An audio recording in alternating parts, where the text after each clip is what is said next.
Pour moi, l'essentiel, c'est sortir du contre-pressing du PSG parce qu'ils le font en nombre.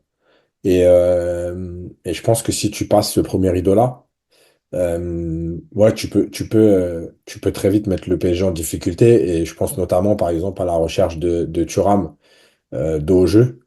Euh, le truc, c'est toujours la même chose, c'est que quand tu as un contre-pressing qui est fort ou efficace devant toi, ça demande extrêmement beaucoup de justesse.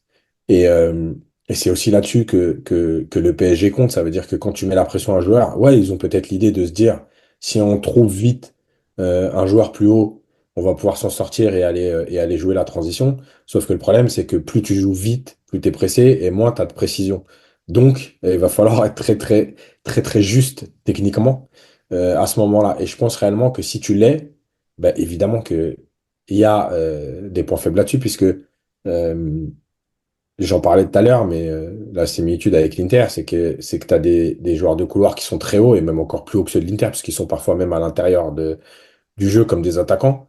Et donc, à partir du moment où tu trouves ce joueur-là dans le dos de tout le monde, tu vas éliminer pratiquement 5 voire 6 joueurs sur une seule passe.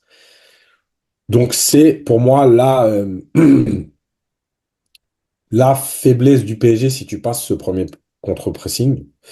Euh, Le jeu aérien, je suis d'accord, mais en vrai, quand on regarde aujourd'hui le foot, franchement, combien de duels aériens sont joués par match, je suis pas persuadé que ce soit significatif.